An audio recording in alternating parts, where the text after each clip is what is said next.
तो साथियों नमस्कार। टीचर्स एकेडमी से मैं हूं डॉक्टर अंबरीश शुक्ला। आप सबका बेहद स्वागत है आपके अपने चहेते संस्थान में। साथियों, अगर आप हरियाणा में असिस्टेंट प्रोफेसर बनने का सपना संजोए हैं तो आपके लिए बेहतर अवसर है। अगर आप नेट क्वालिफाइड हैं, अगर आप नियमों के तहत पीएचडी किए हैं, या हरियाणा में जो एस्टेट की परीक्षा करवाई जाती है असिस्टेंट प्रोफेसर के लिए, वो आप क्वालिफाई हैं, तो आप आइए हरियाणा में प्रोफेसर बनिए। आप किसी भी राज्य से बिलोंग करते हो, आप हरियाणा में प्रोफेसर बन सकते हैं। आप वहां की परीक्षा देकर और 3 चरणों में सम्मिलित हो सकते हैं। हरियाणा की परीक्षा में 3 चरण हैं। पहला चरण स्क्रीनिंग एग्जाम का है, दूसरा चरण मुख्य परीक्षा का है और तीसरा चरण साक्षात्कार का है। ये तीनों चरण क्या हैं और इन तीनों चरण में क्या आपकी योग्यता होनी चाहिए, आपकी क्वालिफिकेशन क्या होनी चाहिए और किस प्रकार के प्रश्न पत्र आपके सामने देखने के लिए मिलेंगे, हम तीनों चीजों पर बारी-बारी से बात करेंगे। सबसे पहले बात कर लेते हैं स्क्रीनिंग परीक्षा की। जो स्क्रीनिंग एग्जाम होगा वो कैसा होगा? तो स्क्रीनिंग परीक्षा जो होगी साथियों, वो आपकी ऑब्जेक्टिव मोड की होगी। ऑब्जेक्टिव मोड की होगी 100 अंक की।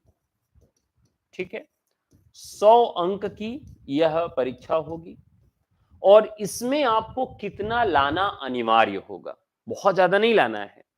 तो इसमें आपको 45% नंबर लाने हैं। यानी अगर आप 35% अंक ला देते हैं तो आप मुख्य परीक्षा के लिए क्वालिफाई माने जाएंगे, आपको मुख्य परीक्षा देने का मौका मिल जाएगा। लेकिन यहां पर एक बड़ी समस्या है कि ओएमआर सीट पर आप 10% से ज्यादा अंक के प्रश्न खाली नहीं छोड़ सकते। तो ये बहुत आवश्यक है समझना कि आप अगर 10% से ज्यादा खाली नहीं छोड़ सकते। यानी जो ओएमआर सीट है उसमें 5 ऑप्शन होते हैं, 5 बबल्स होते हैं, 1 2 3 4 और 5। पांचवां गोला जो होता है उसमें लिखना पड़ता है कि आपने इस क्वेश्चन को अटेम्प्ट नहीं किया, नॉट अटेम्प्ट। नॉट अटेम्प्ट वाला भी गोला आपको भरना पड़ेगा। अगर आप नॉट अटेम्प्ट वाला गोला नहीं भर रहे हैं और 10% से ज्यादा आपने खाली छोड़ दिया तो आप डिस्क्वालीफाई हो जाएंगे, भले ही आप पास हो। तो ये तो काम आपको करना ही करना है। जो स्क्रीनिंग एग्जाम है उसमें 100% में 90% जो प्रश्न होंगे वो आपके विषय से संबंधित होंगे, यानी आपके हिंदी से संबंधित होंगे। बाकी के 10% जो प्रश्न हैं वो आपकी रीजनिंग, मैथ, डीआई, जीएस और करंट अफेयर से संबंधित होंगे। मतलब 10% का जो हिस्सा है वो रीजनिंग, मैथ, डीआई और करंट अफेयर्स जैसे मुद्दों पर आधारित होगा, जिसमें लॉजिक भी होगा, निर्णय लेने की क्षमता आपके अंदर कितनी है, इस तरह के कई सिलेबस में चीजें हैं जो मिलाकर 10% में है। और 90% में आपका सब्जेक्ट होगा। दोनों को मिलाकर ही आप क्वालिफाई करेंगे और 10% से अधिक अंक आप यहां पर छोड़ नहीं सकते। ठीक है, तो ये तो हो गया स्क्रीनिंग एग्जाम। स्क्रीनिंग एग्जाम आप जैसे ही क्वालिफाई कर लेते हैं तो फिर क्या होता है, 3 घंटे का 150 अंक वाला एक पेपर होगा आपका।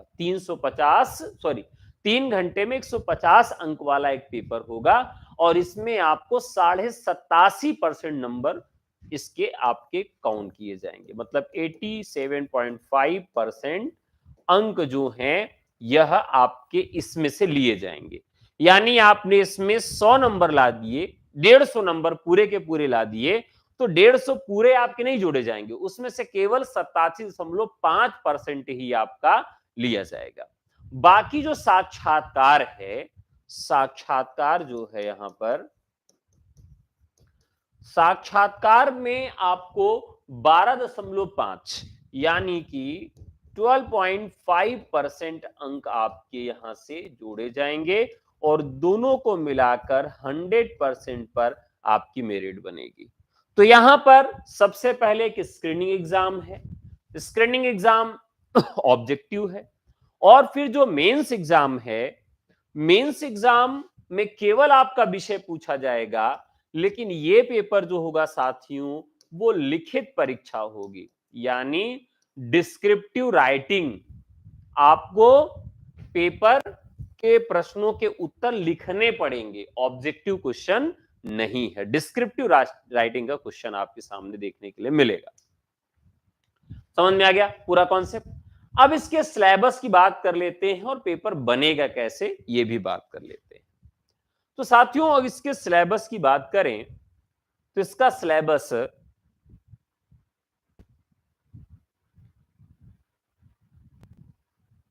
ये रहा।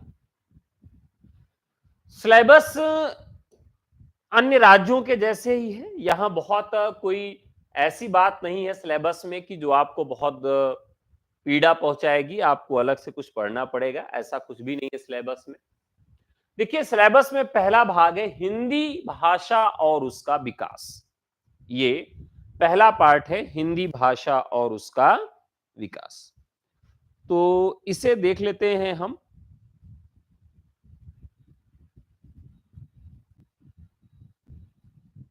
चलिए अब आपको दिखाई दे रहा होगा। हिंदी भाषा और विकास वाले भाग में अपभ्रंश, अवहट सहित और पुरानी हिंदी का संबंध, काव्य भाषा के रूप में अवधि का उदय, विकास काव्य भाषा के रूप में ब्रज भाषा का उदय और विकास, साहित्यिक हिंदी के रूप में खड़ी बोली का उदय और विकास, मानक हिंदी भाषा का वैज्ञानिक विवरण, हिंदी की बोलियां, वर्गीकरण, क्षेत्र, नागरी लिपि विकास, उसका मानकीकरण, हिंदी भाषा के प्रविध रूप, बोली, मानक भाषा, संपर्क भाषा, राजभाषा, राष्ट्रभाषा, संचार माध्यम और हिंदी। ये किताब आप यहां से, ये मतलब यहां ये सिलेबस है, तो कहां ये मिलेगा पढ़ने के लिए? देखिए दो किताबें इसके लिए। एक तो आप ले सकते हैं भोलानाथ तिवारी की पुस्तक, ठीक है। एक तो भोलानाथ तिवारी की पुस्तक आती है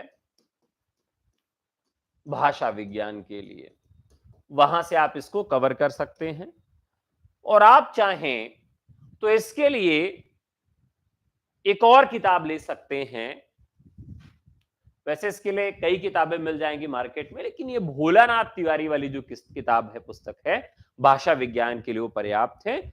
और इसमें एक किताब और ले सकते हैं आप, हरदेव बाहरी की किताब की भी सहायता ले सकते हैं।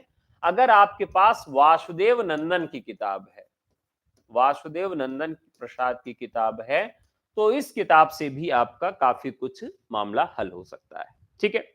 चलिए अब हम चलते हैं दूसरे वाले पोर्शन पर, जहां से प्रश्न पूछे जाएंगे हिंदी साहित्य का इतिहास।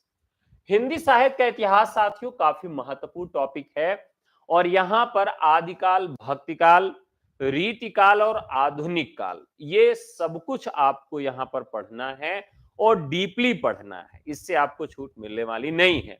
तो आदिकाल, भक्तिकाल, रीतिकाल आप कहां से पढ़ेंगे, क्योंकि पेपर आपका ये मेंस वाला डिस्क्रिप्टिव होगा। तो इसमें आप एक किताब खरीद लेंगे, रामचंद्र शुक्ल का हिंदी साहित्य का इतिहास। तो रामचंद्र शुक्ल हिंदी साहित्य का इतिहास बहुत आवश्यक हो जाती है। दूसरी किताब हो जाती है बच्चन सिंह का हिंदी साहित्य का दूसरा इतिहास। और तीसरी किताब हो जाती है गद्य साहित्य के लिए रामचंद्र तिवारी की किताब। तो ये किताबें आपके पास होनी चाहिए अगर आप सेल्फ स्टडी करना चाहते हैं। तो यहां से आपके डिस्क्रिप्टिव लेवल के क्वेश्चन बनाए जाएंगे। ये किताबें आप अपने पास रख लीजिए मुख्य परीक्षा और प्रीलिम्स के लिए। दूसरा बात, हिंदी साहित्य की गद्य विधाएं। तो हिंदी साहित्य की गद्य विधाओं के लिए मैंने एक पुस्तक अभी आपको बता दी है, वो पुस्तक आपके लिए काम कर जाएगी। लेकिन यहां पर कुछ खास तरह की रचनाएं दी गई, जैसे परीक्षा गुरु, चंद्रकांता। कौन कौन सी किताबें हैं? परीक्षा गुरु और चंद्रकांता। प्रेमचंद युगीन उपन्यास गोदान। तो ये तीनों उपन्यास की पुस्तकें आपको लेनी पड़ेंगी। प्रेमचंदोत्तर उपन्यास में शेखर एक जीवनी और मैला आंचल, ये भी आपको लेना पड़ेगा। और बाण भट्ट की आत्मकथा, ये भी पुस्तक आपको लेनी पड़ेगी क्योंकि उपन्यास है। प्रेमचंद के पूर्ववर्ती उपन्यासकारों में जैनेन्द्र यशपाल, अमृतलाल अगर, फणीश्वरनाथ रेणु, भीष्म साहनी, ये बाकी जो हैं इनकी पूरी ब्रीफिंग करनी है, किसी एक रचना को नहीं पढ़ना है। जबकि ऊपर जो उपन्यास लगे हैं, चंद्रकांता, परीक्षा गुरु, गोदान, शेखर एक जीवनी, महिला आंचल, बाण भट्ट की आत्मकथा, ये आपको लेना है। ये किताब आपके पास होनी चाहिए, टेक्स्ट बुक। इसके बाद हिंदी कहानी में क्या करना है, प्रमुख कहानी आंदोलन जो है वो आपको पढ़ना है। हिंदी नाटक में भारत दुर्दशा और अंधेर नगरी आपको लेना है। और प्रसाद के नाटकों में चंद्रगुप्त, ध्रुव स्वामिनी आपको लेना है। और अंधायुग आधे अधूरे भी नाटक आपको खरीदने हैं। निबंध में यहां पर चिंतामणि आपको खरीदना है, तो शुक्ल का चिंतामणि भाग 1 और भाग 2 रखना है। हजारी प्रसाद द्विवेदी में आपको कोई अलग से निबंध की किताब नहीं खरीदनी है। तो यहां पर जो किताबें हैं, टेक्स्ट बुक लगा वो खरीदना ही है। इसके अलावा रामचंद्र तिवारी का गद्य साहित्य का इतिहास जो है वो किताब यहां पर रामचंद्र तिवारी वाली पूरी परफेक्ट इस पे फिट बैठती है और सारा कुछ काम आपका इस पुस्तक से हो जाएगा। इसके बाद जो किताब है हिंदी आलोचना की, हिंदी आलोचना जो है वह किसकी किताब होनी चाहिए, तो ये विश्वनाथ तिवारी की किताब है। यहां से काम आप हिंदी आलोचना वाला कर सकते हैं विश्वनाथ तिवारी की किताब से। तो विश्वनाथ तिवारी की किताब जो है यहां से हिंदी आलोचना वाला पूरा पोर्शन आप पूरा कर सकते हैं। और हिंदी के अन्य गद्य विधाएं जो हैं वो रामचंद्र तिवारी वाली पुस्तक से ही कवर हो जाएंगी, उसके लिए अलग से किताब लेने की आवश्यकता नहीं है। इसके बाद आता है काव्यशास्त्र और आलोचना।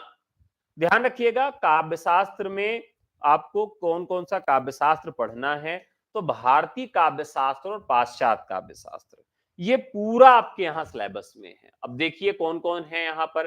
हिंदी काव्यशास्त्र का इतिहास, काव्य हेतु, काव्य प्रयोजन, प्रमुख सिद्धांत हैं, सब शक्तियां हैं, तो सारा कुछ यहाँ पढ़ना है। और पाश्चात्य काव्यशास्त्र भी आपके यहाँ है, कुछ अलंकार भी पढ़ने हैं, यमक, श्लेष, वक्रोक्ति, उपमा, रूपक, उत्प्रेक्षा, संदेह, प्लेटो और अरस्तु का अनुकरण सिद्धांत, अरस्तु का विरेचन सिद्धांत, लोनजाइनस में काव्य उतार तत्व, क्रोंचे का विभंजनावाद, रिचर्ड का संप्रेषण सिद्धांत।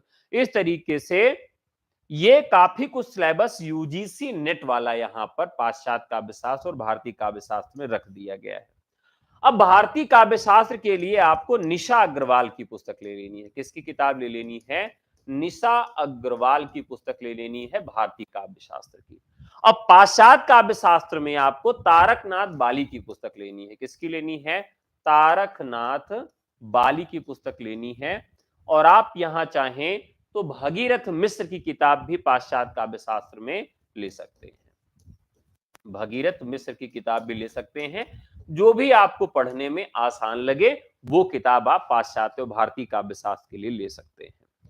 साथियों, ये आपका जो है अब सिलेबस है, ये बुक्स है।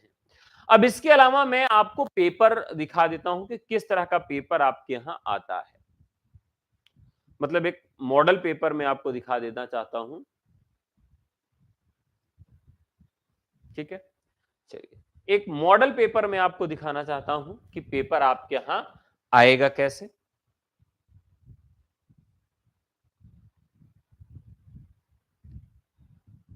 देखिए,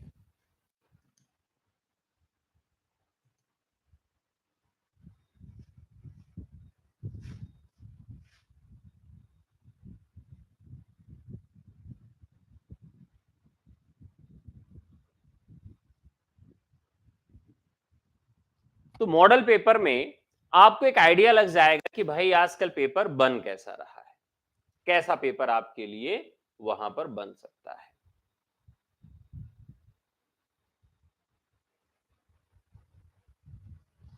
एक मिनट रुकिएगा,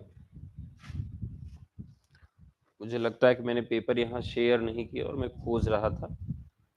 जैसे मान लीजिए आपके यहां यह प्रश्न पूछ लिया जाएगा कि यहां पर कुल 18 प्रश्न दिए गए हैं। कितने प्रश्न दिए गए हैं? 18 प्रश्न। तो दे देगा कि इन 18 प्रश्नों में से 15 प्रश्न आपको सॉल्व करने हैं। कितने प्रश्न दिए गए? 18। 18 में से मान लीजिए 15 प्रश्न सॉल्व करने हैं।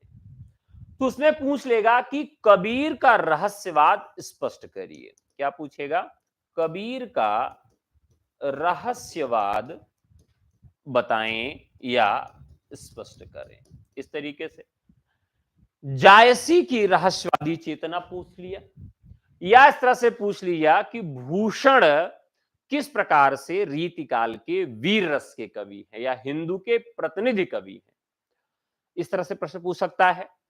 फिर आपसे पूछ सकता है कि भाई आप ये बता दीजिए कि एक पंक्ति दे दिया, जैसे 12 बरिस लो कुकुर जिए, 13 बरिस लो जिए सियार, बरस 18 छत्री जिए, आगे जीवन को धिक्कार। इसका भावार्थ और हिंदी अर्थ स्पष्ट करिए। तो इस प्रकार से लिखित पेपर होगा, डिस्क्रिप्टिव पेपर होगा, और वो प्रश्न पत्र आपके सामने आएगा जिसे आपको सॉल्व करना पड़ेगा। पेपर 3 स्तरों में होगा। स्क्रीनिंग में मेंस का नंबर नहीं जोड़ा जाएगा, मेंस और इंटरव्यू का नंबर जोड़ के आपकी फाइनल कट ऑफ बनेगी। ठीक है। अगर आप ये सब कुछ पढ़ना चाहते हैं हमसे, तो आप व्हाट्सएप करके हमसे जुड़ सकते हैं। हमारा नंबर है 9628959237। तो आपको स्क्रीनिंग एग्जाम की भी तैयारी करवाएंगे, प्री की भी तैयारी जिसे कहते हैं, और मेंस की भी तैयारी कराएंगे, और साक्षात्कार की भी तैयारी कराएंगे। अगर आप जुड़ना चाहते हैं तो व्हाट्सएप करके हमसे जुड़ सकते हैं। हमारा नंबर है 9628959237। ठीक है। तो आज के लिए इतना ही। ये वीडियो आपको अच्छा लगा होगा। अगर असिस्टेंट प्रोफेसर हरियाणा के विषय में कोई और इंफॉर्मेशन आप चाहते हैं तो कमेंट करिएगा, हम उन कमेंट्स के जवाब को लेकर एक सेपरेट वीडियो बना देंगे। तो आज के लिए इतना ही। बहुत बहुत धन्यवाद। नमस्कार। जय हिंद। धन्यवाद।